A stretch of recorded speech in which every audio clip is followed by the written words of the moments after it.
Channel 4.1 News. My name is Dylan Point, bringing you today's weather forecast. Today's weather forecast is 25 degrees Fahrenheit, partly cloudy with a 20% chance of precipitation, with low winds of 4 miles per hour, and it feels like 12 degrees Fahrenheit. Now, if you see here, the cold weather from the warm weather from the north is coming up to the north, and the cold weather from the north is coming out to the south, creating here with a few flurries. Tuesday's likely forecast is 21 degrees Fahrenheit, feels like 2 degrees Fahrenheit, and a chance of strong winds of 10 miles per hour coming from the north, and most likely cloudy with a 20% chance of precipitation. Wednesday's likely forecast is 30 degrees Fahrenheit, feels like 16 degrees Fahrenheit, strong chance of winds of 19 miles per hour coming from the north, and likely foggy with a 50% chance of precipitation. Thursday's likely forecast is 27 degrees Fahrenheit, feels like 13 degrees Fahrenheit, and a chance of strong winds of 14 miles per hour northwest, and most likely cloudy with a 0% chance of precipitation. A dramatic end to a high-speed chase with teen car on video. A teenager was speeding during a snowstorm on Tuesday. He was speeding, so they wanted to pull him over.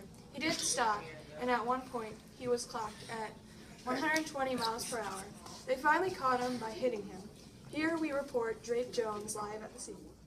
Thank you, Jessica. I'm here in Story City next to the crash site, which is being hauled away by a local towing company.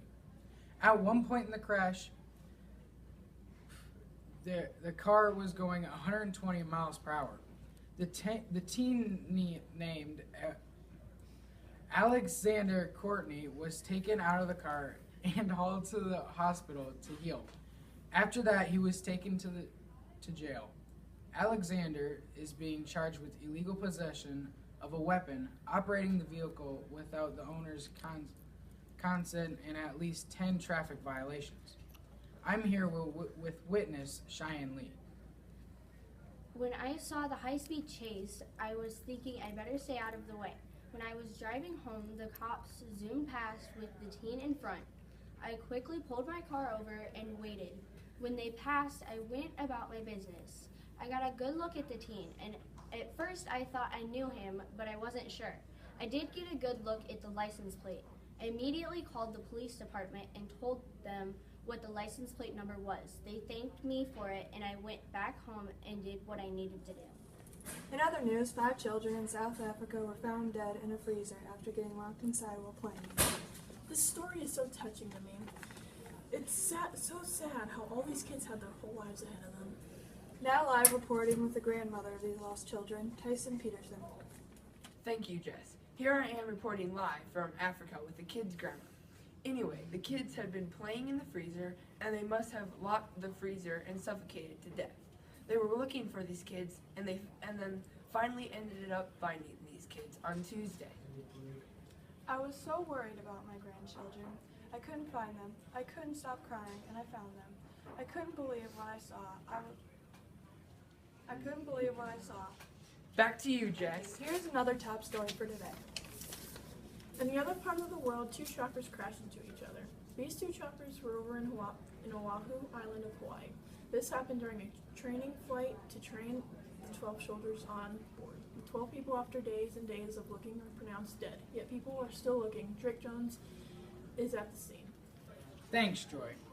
As you said, there are still people looking. I myself have gone out on a search boat and helped out, but found no one. They are taking the helicopters out of the ocean as we are speaking. I am here with Dylan Point, a bystander who videotaped the crash. What did you see? Well, I was outside doing some chores when all of a sudden I saw a helicopter go over my head. I followed it to the beach and then took out my phone to videotape it and show my friends. And all of a sudden, a second chopper came out of nowhere and crashed into the first one. I called the police thinking that it was a terrorist attack, but it turns out the military was just going on a test flight. Wow, sounds exciting. Well, me and Dylan are going to enjoy the day here in Hawaii. Dun dun dun dun dun. Breaking We just got news. reported of a fire that happened last night. We don't have much information on the subject, but we will have to talk to Tyson, who is alive and has more information. Thank you, Jess. I just got here on the scene.